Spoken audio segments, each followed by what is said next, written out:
Hello and welcome to Sporting Gibberish. I'm Stu Booth. I'm Jack Luffman. On today's show, we've got quite a fair whack of football to be talking about. Lots of football, including a great result last night, but we'll talk about that in a short while. I can't wait.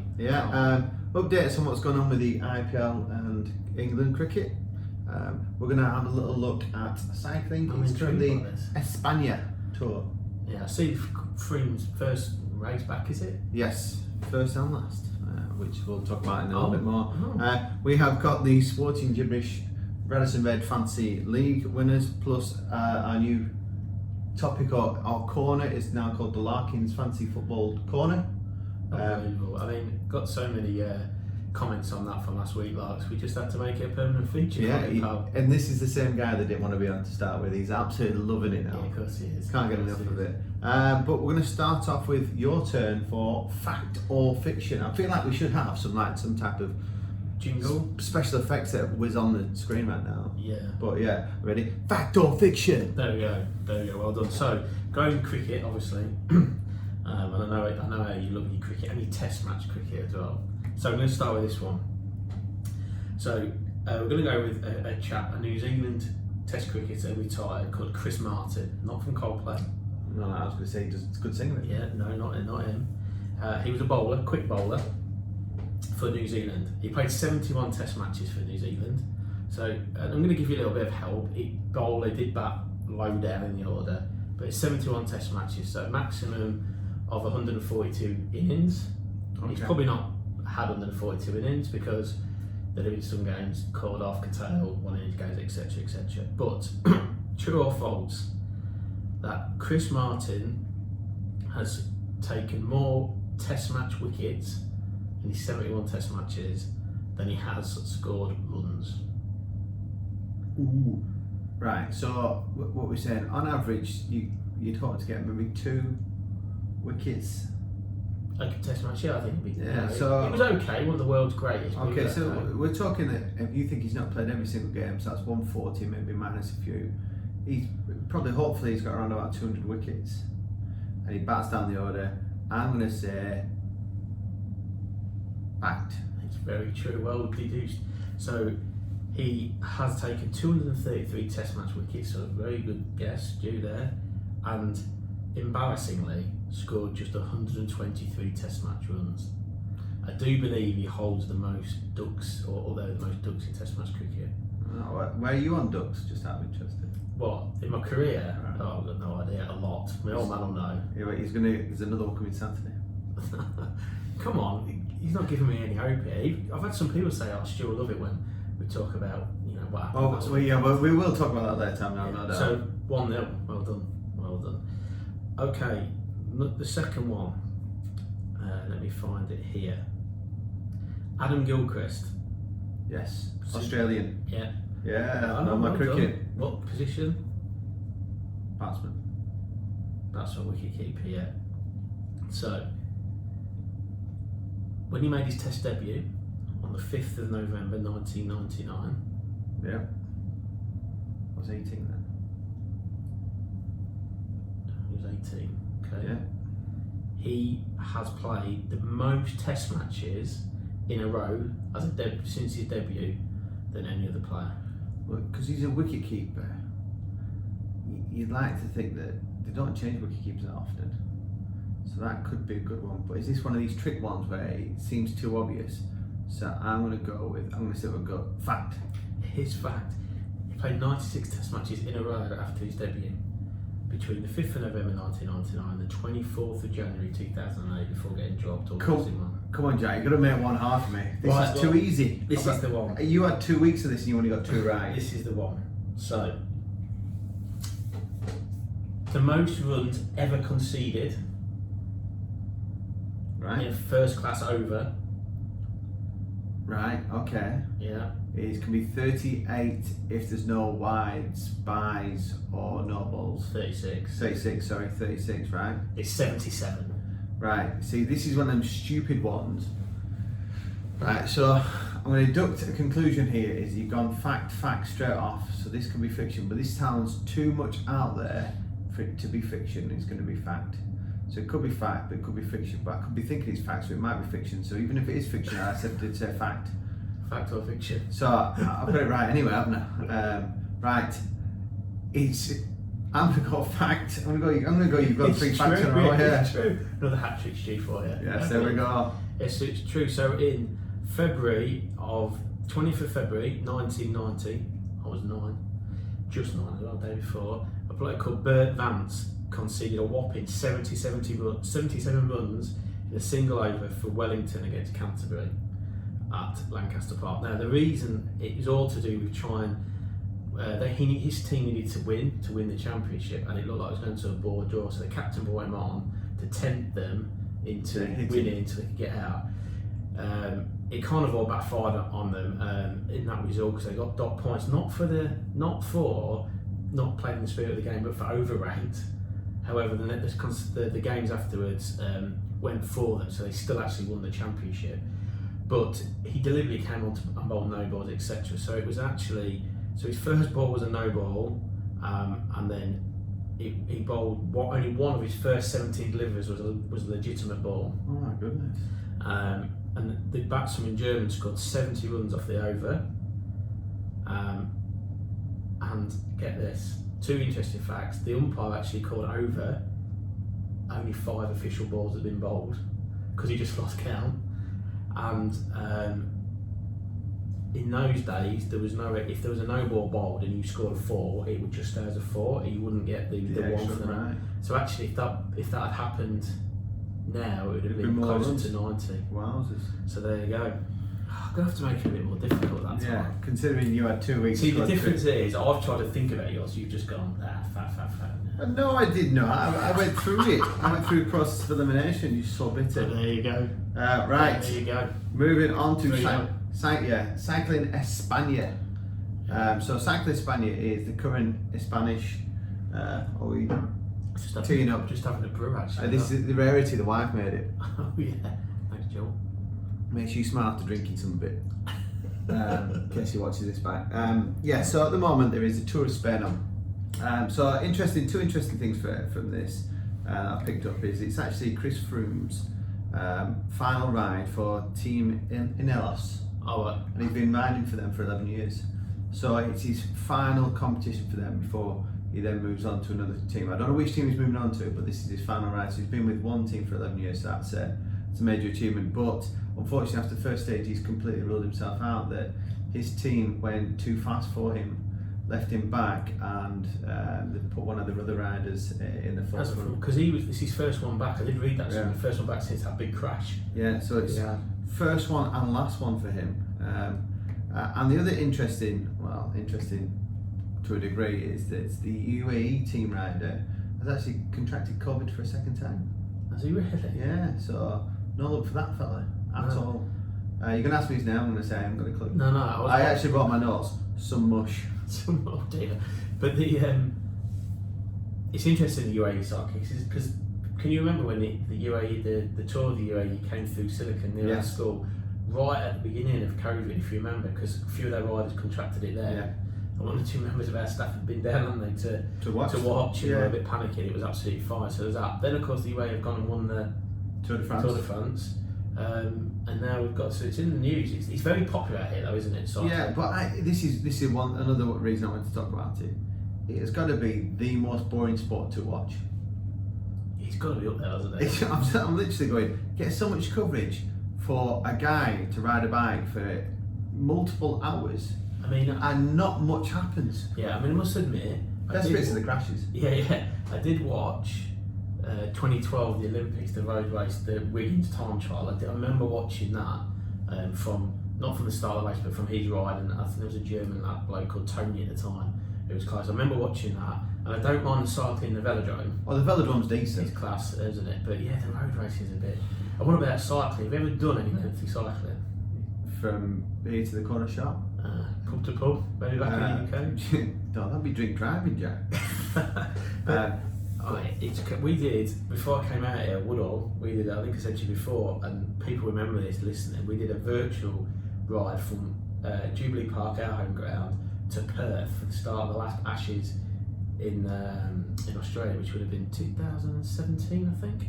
and it equates to 12,000 miles or something. We did it as a club started on the 11th hour of the 11th month of the 11th day of the 11th month of the 11th for Remembrance Saturday it was, or weekend, and it took us about 18 days as a club to get there.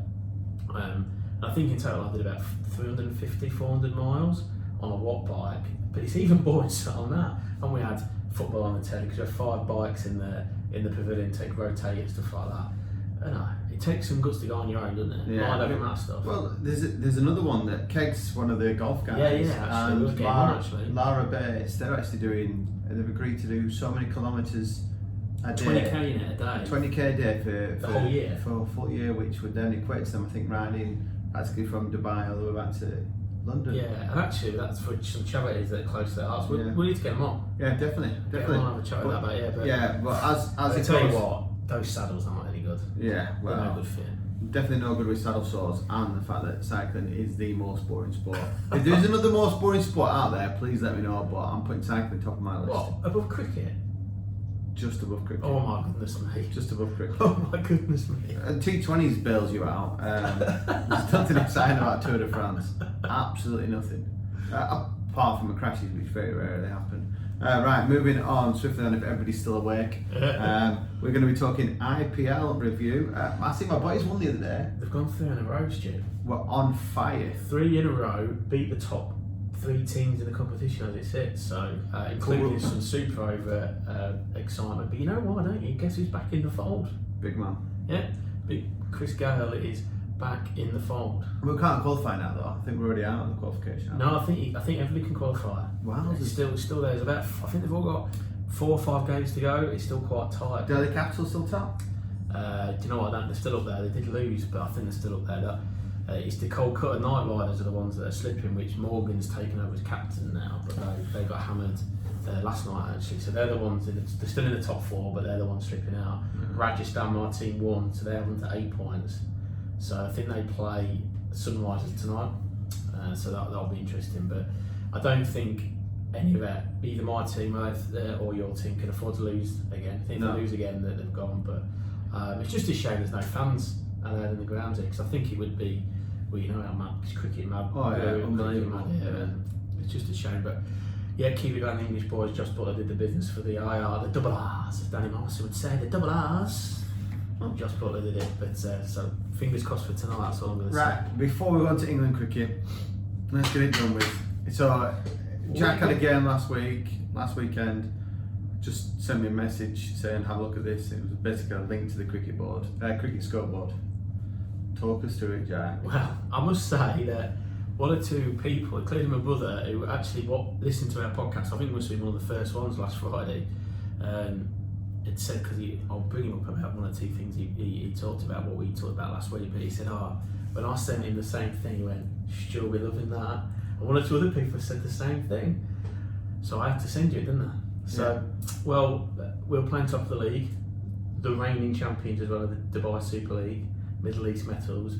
Rumour has it... They've lost all the players? No. Rumour has it that they're all getting a bit of your, semi-pro Northwest Counties brown envelopes. Magic handshakes. Yeah. Good side. Anyway, they put up 190 off 25 overs, so a high score, but not out of the realms, but you've got to play well to chase that. And like I say, they're top of the league. Well, we did it, didn't we? And we did do it in the last over, but it was more comfortable than that. We just lost the wicket towards the end, skip a day just towards the end. But yeah, we did the business and came out victors. Shut up, just tell us how many you scored. Stuart's 99 out of 63 deliveries, 9 fours, 2 sixes. That's a good way to say it. Unbelievable. But what we've done is the agreement is this week is he actually has a game on Saturday. Saturday morning, yeah. So this time he's playing bottom of the league. As in Jack's words, Don't the worst team. You said this, not me. He said the worst team in the league. So I said, you know what? I'm going to come down there and I'm going to watch. So Saturday morning, I'm going to go down there. If he gets anything less than 90, it's a bad day. Considering he's just built up the fact he scored 90 against the best team in the UAE, they get backhand payments.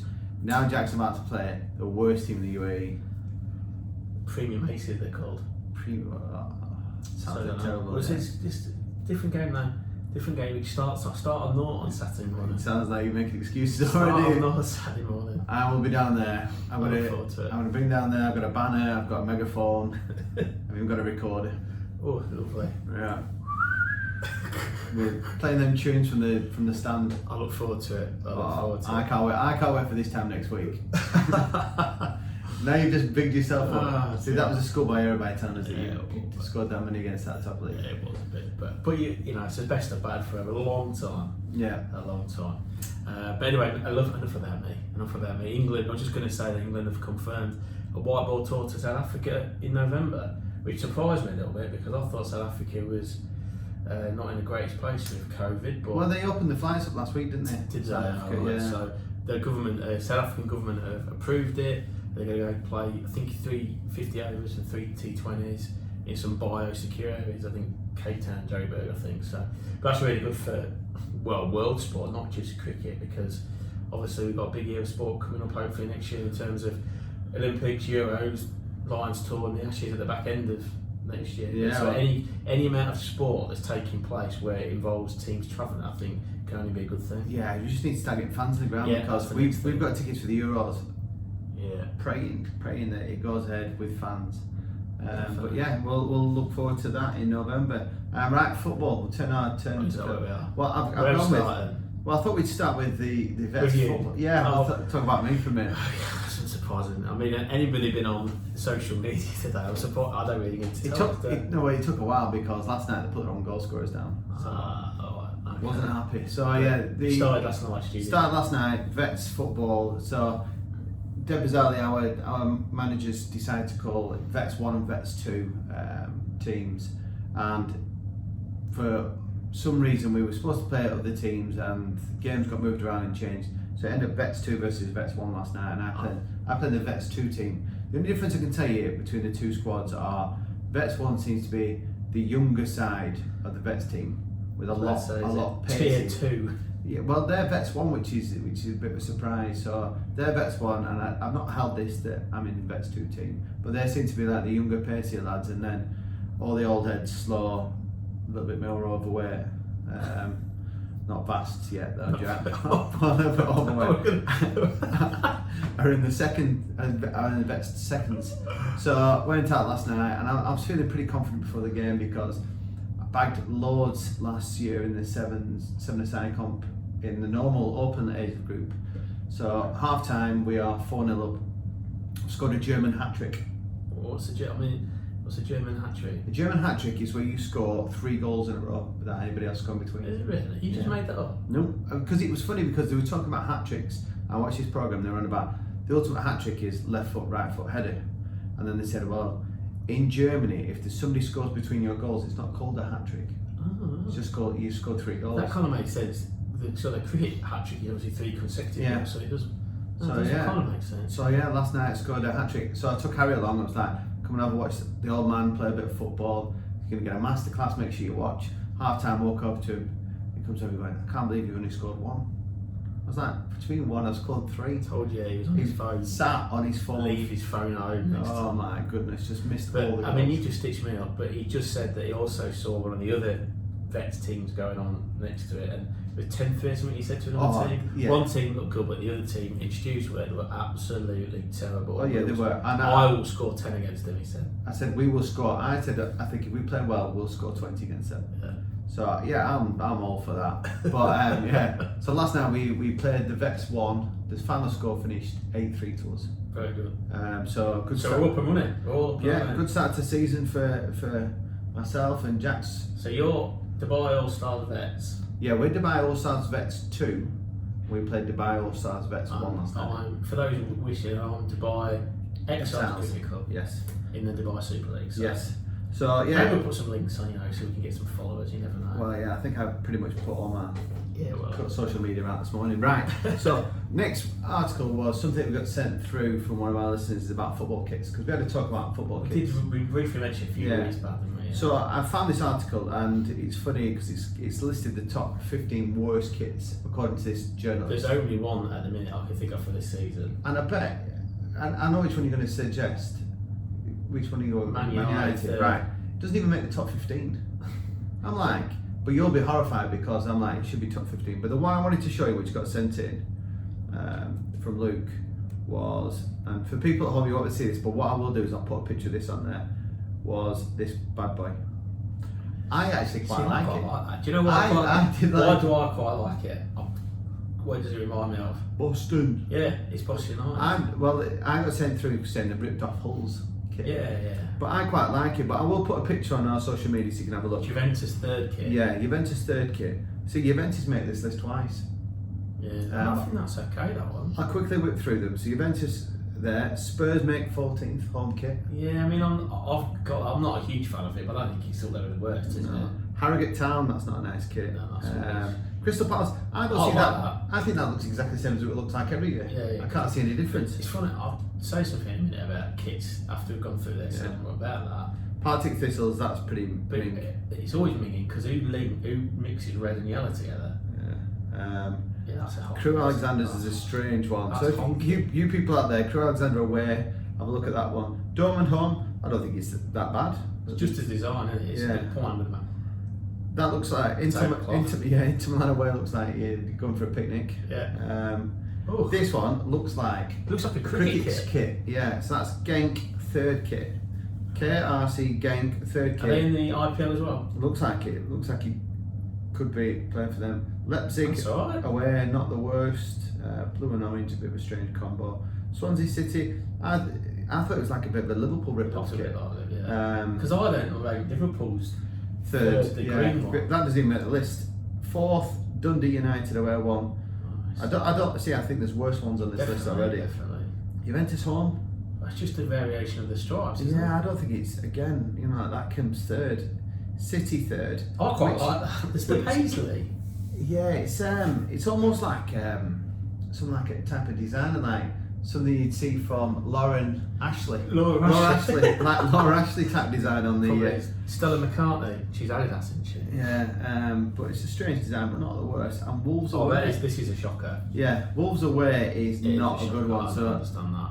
Yeah, it looks like somebody had a white t-shirt and tie-dye's gone on. Yeah. What I was going to say was actually the other night I was with a guy, Gwil, who is the CEO or managing director of cookery in the UAE, and we're talking about. Well, he's just started following us today. Yeah, so we're talking about, and we're going to get him on for one or two different things later on in the month. But we're talking about kits, and obviously he was showing some kits that are designed ready for the cricket season actually. So they've got Lancashire and one or two other things, and we were talking about the fact that clearly it's a huge money making thing, which I think is wrong. Because back in our day, every other year, new kit every other year, or they'd alternate home away, and there'd only be two. I think the first third choice kit I remember was England's Italy 19, the pale blue one.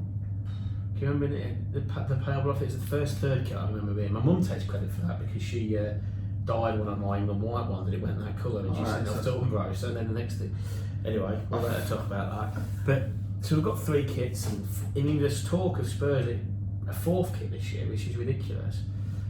But at the end of the day, I use Spurs as an example. So I've got that shirt. It's not the best home shirt you've ever seen. It's meant to be designed on the stadium. When we look in the pattern, it is like the stadium. But ultimately, Spurs playing white. So what can you do other than having a white shirt? Yeah. And that's the issue with some of those there, is that like the Juventus one. I mean, they're always playing black and white stripes. So unless you're not going to have the same, they've got to be slightly different if you're going to release one every single year. Yeah, I think, and the problem is then you're looking at the price of kits. What's it? 70 quid for a brand new top now. I was looking at a tracksuit, Spurs tracksuit from Nephew, like 90 quid. I can imagine you with full kit. Imagine, I had all of them, mate. Oh no, I mean like now. I can imagine you with full kit. Yeah. Next week. Full kit. For the Nephew, 90 quid for a tracksuit for a 7-year-old. Yeah, frightening. But like I said, it's all money making. Right, moving on. Retrospective punishment is what I put next on the list. So we're going to talk about. We've not actually seen each other much this week, have we? No. We're on a staycation. Well, it looks like I've been in, according to Jill, she says, Jack looks like he's been out in the sun and I've been locked in a cupboard. That's what you get for batting 19 off 63 deliveries, boys. Big red barn. Big red follett. Yeah. Retrospective. So we've not really talked about. We'll talk about retrospective punishment, and then we'll talk a little bit about the review of the Premier League as well. But retrospective punishment. So I put this out there because all I've heard this week is everybody harp on about Van Dijk and how Jordan Pickford's got away with one. And I throw this out there, I'm a Liverpool fan, a big Liverpool fan. The tackle is not great. Do I think he's gone out there to nail him like that? No, I think he's just a keeper that's just jumped out at a stupid angle to try and put a block on it. I don't think at any point he's gone to smash him the way he does. And Pickford's somebody showed another picture of him doing it to somebody else, but I think he just jumps in like a stupid way. I know plenty of players that tackle in obscure ways, and I've actually said to one of the lads going, the way you tackle is going to end up breaking somebody's ankle because the way he raises his foot. I think Pickford just got out and jumped in a stupid way. He's hit Van Dijk. It's not a nice tackle. The game's playing and gets sent off. The end of story. I don't think there's any doubt about that. They've looked at it retrospectively, or they've looked at it and because it's been given as offside, they've not done anything. I think that needs to be looked at because you're then saying that when the whistle goes for free kick, if I then follow through on somebody, I can get away with it. Yeah, because you can get away with it in the normal 90 minutes of the game. So I think that needs to be looked at. Now to try and punish him afterwards, I think is absolutely ridiculous. You know, they've got a referee there, they've got VAR. I don't agree with they got it right.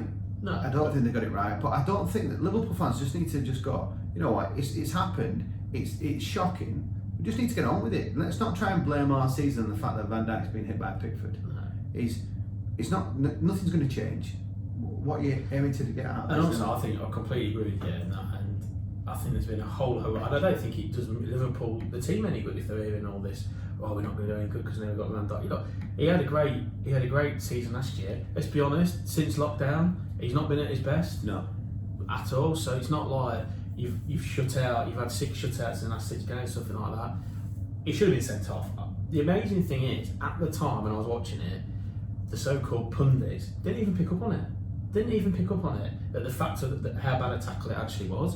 For me, he should have gone straight away. He wasn't deliberate. And in fact, I think Rob Green, I saw on Sky Sports, did a bit where you can see he's just tracking the flight of the ball. Yeah. I think the fact that Van Dijk doesn't really react shows that he kind of knows it was just a bad tackle, not deliberate, just a bad tackle.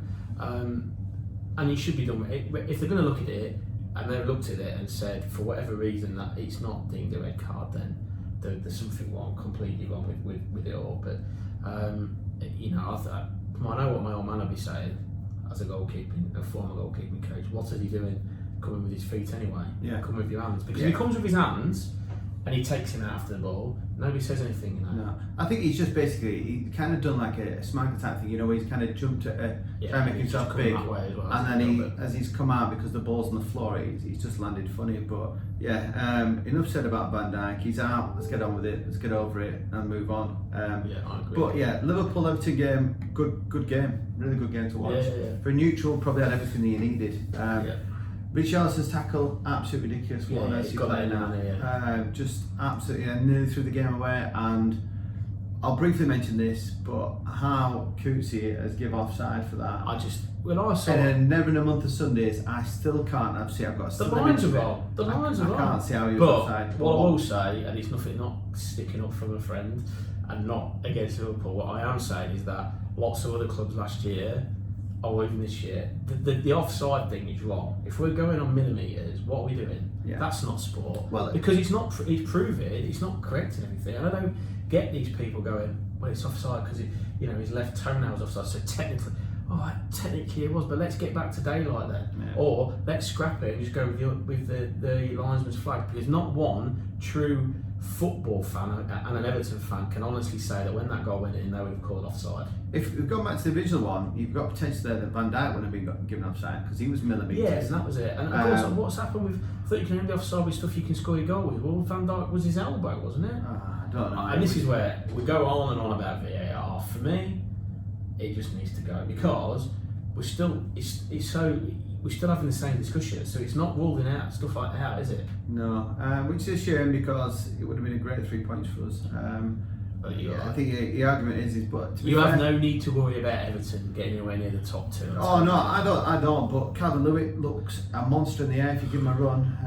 I don't know what Gomez was so far apart. I just didn't understand that why you've got Andy Robertson right at the back of Calvert-Lewin to be marking him there. Gomez and Matip have got nobody else to mark in front of them. Yeah. Why is Gomez not on top of Calvert-Lewin? He looks good, don't get me wrong, Calvert. I'm gonna have a little bit of a whinge now. it's great to see another English striker because I think he's the kind of striker that we need because he is slightly different to Kane in terms of he's like a bit of a beast in the air and obviously very different to like Danny Ings who's the other one on the block, etc. But just please, and his pundits are like, please stop telling me he's world class. Yeah, he's had 6 good games. Yeah, I think world class is probably a bit premature, but you know what? He looks a player. He definitely looks a player. No, don't doubt that. And I think we go back to when Harry Kane first started. I can see remnants of like Kane kind of came on the scene, didn't he? And just went buying 10 goals straight off the bat, and then it was like suddenly he got from 10 goals to 12 goals, then to 14, and then was hitting 20s. I can see Calvert doing the same. Look, I hope from an England fan, I hope he does because again, I don't think we've had anybody. Personally, I don't think in an England squad. We rely so much on Kane for those goals as a number 9 because Rashford's clearly not a 9. Sancho, Sterling, all those guys. Danny Ings, I like Danny Ings. He's not international class for me. But anyway, moving on. So it turned out to be the weekend of equalisers in the last minute, didn't it? So Chelsea 3, Southampton 3, last minute. Vestergaard with an equaliser at 90th minute, and then I tell you what made me laugh is I saw a tweet from a Spurs fan saying, West Ham bring on Lanzini, we bring on Bale, and then Lanzini whizzes one top bits. What a hit! What a goal! Yeah. Do you know what I think? Some of the Spurs fans I've been on some forums are going like crackers. Like, of course, don't get me wrong, 3-0 up, you got to kill the game off. Do not get me wrong. And I think Mourinho said the worrying thing is not actually how he played, or the fact that Bale should probably score there. It's more the fact that we're conceding from free kicks. Yeah. But take that away from it. Sanchez's own goals, did he? Yeah. You see Mourinho called him out on that in the press conference yesterday. He said, before you ask him about his great goal on Sunday.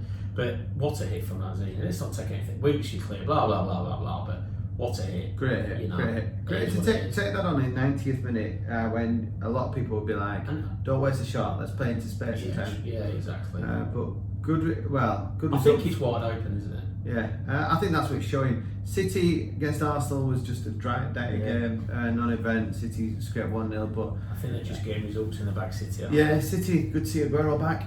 Scored again last night, didn't he? And then the surprise one there was Newcastle going 1-0 up early, and United then turning up, and then romping it home. It does make me laugh. Obviously, they had a good win in Europe as well, and all of a sudden, Ollie's got my boys are back. We're in great form. Yeah, Ollie's at the wheel. I've heard TalkSport one was Liverpool fans saying you should give Ollie a little bit more time. Yeah, absolutely. Genuinely, I think that's a great call. Yeah, I'll stick by it, and I don't care whether Man United finish above Spurs this year or not. He is not the right man for that football club. Yeah, well, and I know there's probably fans that can, but it's above him. I don't doubt that, but he's not the right man. He'd be better off down the road at Salford with his mates. Yeah, well, they're all having change at the moment. But right, so this weekend, standout fixture probably on the Saturday is going to be United-Chelsea. Yeah. That'll be an interesting one, especially Chelsea looked like Werner's finally clicked in a little bit, and he's got a solid defence out there, hasn't he? Yeah, well, they got a clean sheet. Did they get a clean sheet? They got a clean sheet the other night, didn't they, in the European Cup? Oh, yeah. So there's elements that they're getting stronger and better. So it'll be a good test for United to see where they are.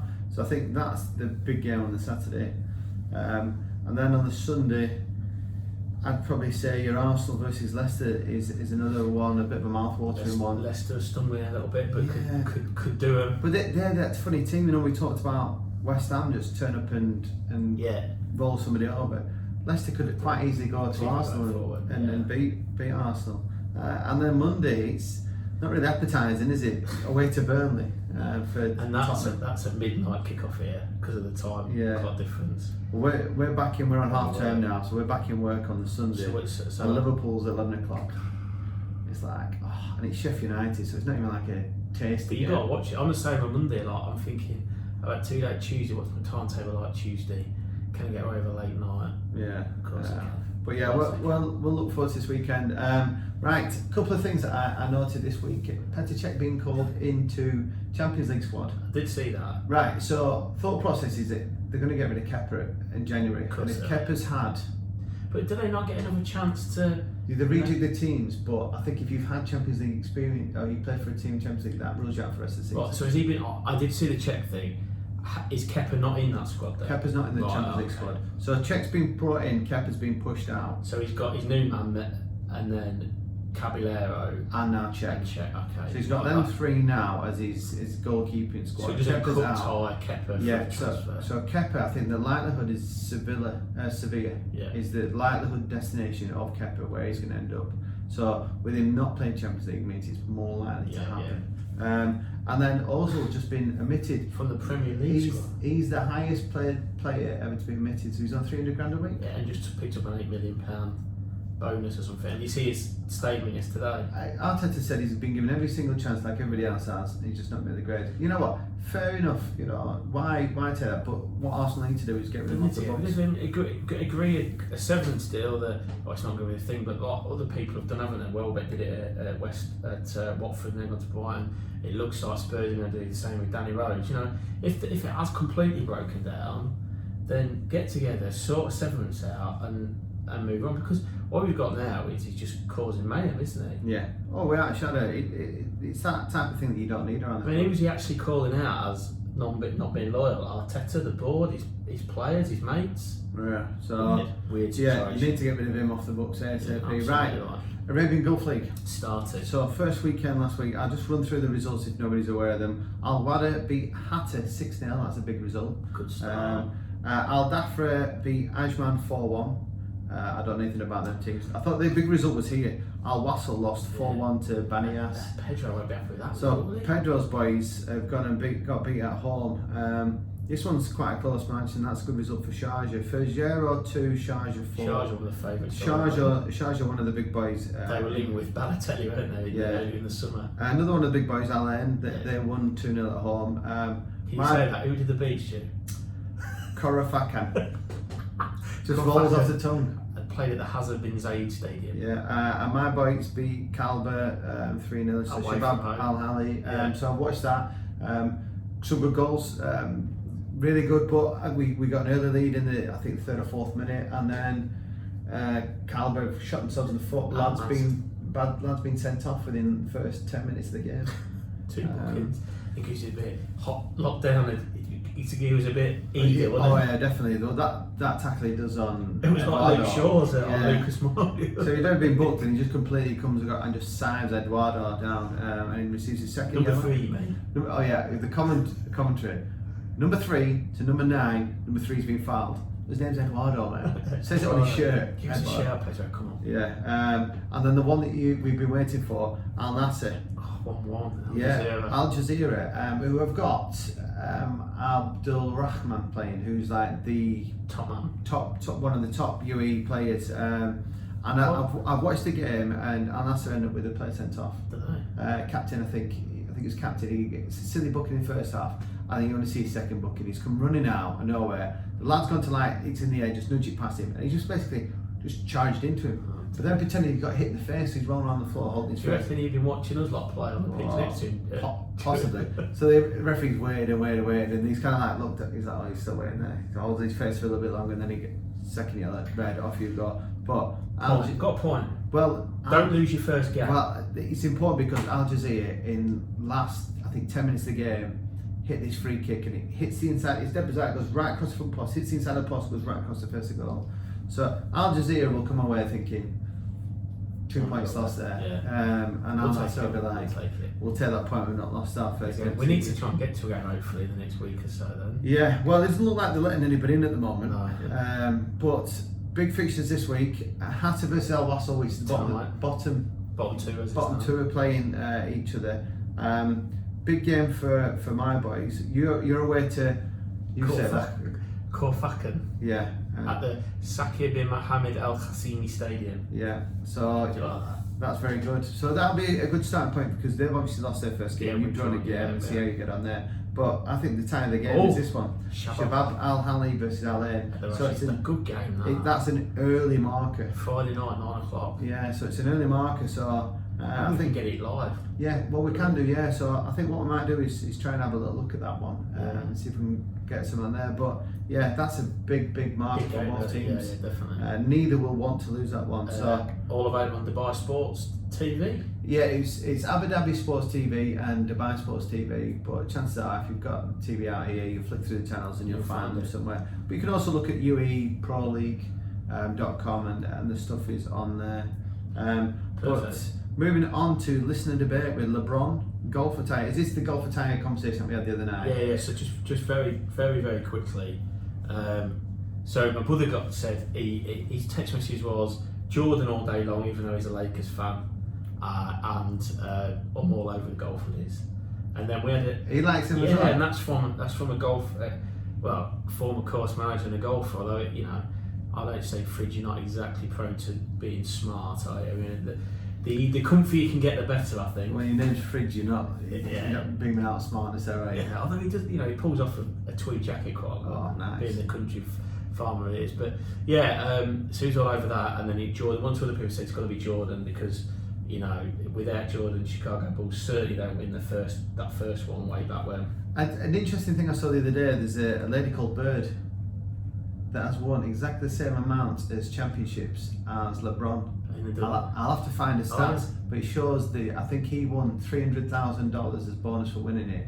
She got 11,000, and she's won exactly the same amount of titles as him. And it shows her career earnings versus theirs. Again, I'll dig it out and I'll pop it on somewhere. Yeah. So that was that, and then of course we did have a little bit of a debate Thursday evening, didn't we? Yeah, Matt Aldridge, Charlie, yourself, all for the golf attire being correct, and I'm a little bit like. I mean, scruffs are all right. It's quite ironic that Matt says that because when he goes to the golf course, his shirt's untucked, white socks.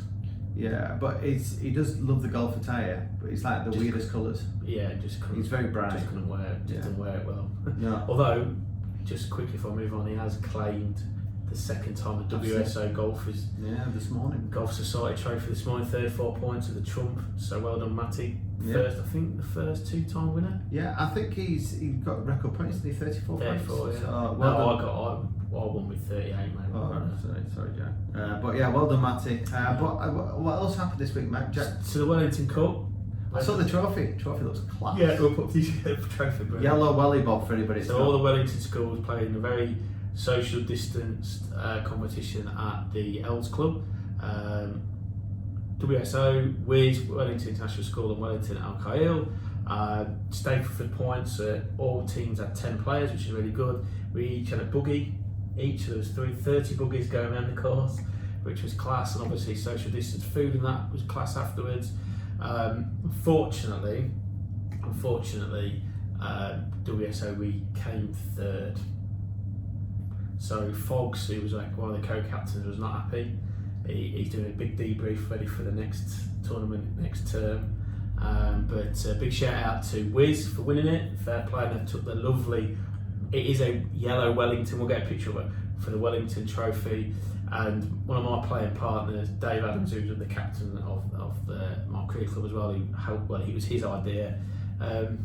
Burgled the individual prize, let's say 40 Stapleford points off a handicap of 24. Oh, so there was a few people in there, but look. If I know Foggs, he's got everybody's results written down, and they'd be working out their handicap right now. Yeah, he will be. He was fine about that. He's one or two other people, but tell you what, I give him a due. Dave played unbelievable, and he missed 3, if not 4, tiddlers, which would have given him even more points. Oh well, congratulations, Dave. So so it was a clean sweep for Wiz, but back to the drawing board. No wonder they organised it. Yeah, exactly. Yeah. But yeah, look forward to that next term. Yes, right. Fancy football. Oh, what are we going to talk about? Well, do we just jump straight in? Oh, we'll leave Larks for a second. Yeah, Larks, right. So I'll say this because Jack's been itching to talk about this. So at the moment, Sporting Gibberish, the league table. Well, we don't need to discuss who's top. We'll move swiftly on from that. All right, okay. Big Lefty's finest. Yes, Jack Luffman is currently top of the league with 351 points, followed by Scoops FC, Mike Keevy on 348 points, and Derby County, Jim Derby, makes up the top 3 places. So we'll just focus on the top 3. Yeah. We'll have a quick scan of the bottom 3 in a second, but for points for this week, Jack amassed a massive 96 points. But didn't win it. He didn't win it. So Posh Boys, Mark Palmer, congratulations with 101 points. You need to get in contact with me because you've just won yourself the voucher for this week. Did really well. But you actually didn't come in, you came third. Johnny Underhill with Jottingham Hotspurs got 97 points. So big points. I got dead excited because it was my best week so far with 62, and then I looked at your scores. We don't need to talk about what position I'm in, Jai. Why would you do that to me? But bottom 3, this always makes me laugh. In 113th place, Stuart Birkwood from Radisson Red. Come on, Stewie. This is too many Newcastle players in your team. We'll go with bottom is Shaq FC with Nadeem. But most importantly, second from bottom, in 114th place, is our friend, our Arsenal fan, Henry Grant, Wizard of Ozil. He's probably got Ozil in the squad. He's gone quiet on Twitter with us, isn't there? Oh, absolutely. Nothing from him now. Nothing from him on 189 points. So I think I did notice a tweet from him. Did you actually? He said, "I can't do any transfers." I tell you what we should do is we might as well just call it now. Let's just get him a Tottenham show. Yeah, I'm bringing one home for you next summer, Henry. After the season, you'll be getting a Tottenham shirt to wear because there's nowhere on this earth you are catching either of us. No, not a chance. Even I'm not doing very well, but I'm not getting caught. In fact, if we're feeling that generous, you can have a Spurs home shirt, as it's the 14th worst, and the Liverpool away one, which probably didn't make top 15. Probably 16th worst. Yeah. But yes, good news on that. But as it's going to become a regular feature now, we have got Mr. Larkin on the phone right now, who's going to tell us his tips this week.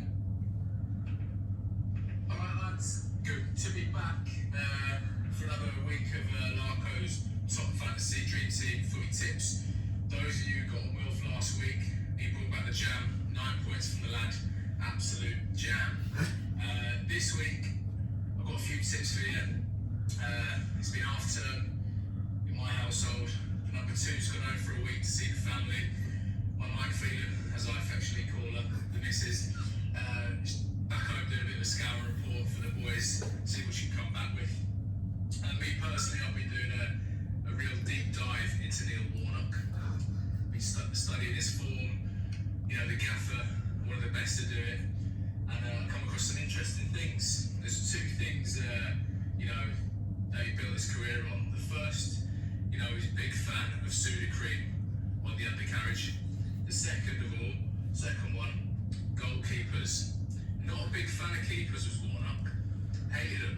Didn't need to put one on the bench when he had Phil Jagielka, the auction and Perlo, one of the best to ever do it, one of England's finest. When he had him on the bench, he could cover all positions. So he got me looking at my team, and I just thought, goalkeepers, what are they doing this season? None of them can keep a clean sheet. So I'll tell you what, Kasper Schmeichel, you've been on thin ice for a while now, pal. He's out, Sam Johnston's in, saved myself a mil, gonna invest it elsewhere. So that's my top tip for the week. Have a look at your keepers, get them out. Very good.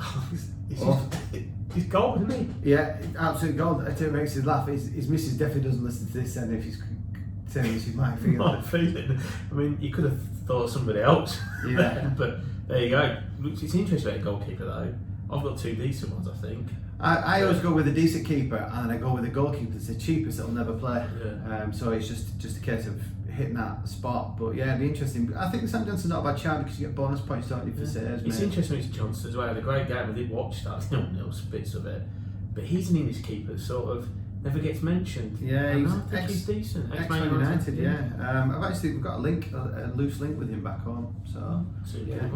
But yes, that concludes another show. Lots and lots of things that we've talked about today. What we didn't say is show 25. Wowzers, a quarter of a century. Quarter of a century. We're almost there, Jack. 25 weeks worth plus the editions. So I don't know how many. We're up to about 40, but we've definitely done 25 weekly podcasts. So congratulations, Stu. Oh, congratulations to you. Cheers. But yeah, so this is the end of another show. So if there's anything we've talked about this week, if we've not bored you to death and you just woke up from the cycling stories, please make sure you listen to the other stuff. If you've got anything out there that you think can contribute towards the show, by all means get in contact with us. And I still have a host of people that haven't claimed their prizes. Lee Bennett, Paul Comer, Andrew Exton, Mark Palmer still have not claimed their prizes for fantasy football. Oh, right. Guys, you need to get hold of these. Otherwise, they'll go. We'll just end up using them ourselves. If you are international, there might be something we can do with that because they've have partner hotels in the UK, and that I'm sure we could probably try and do something if you are one of those following us in the UK. Yeah. But you know what we say, Stu? What do we know?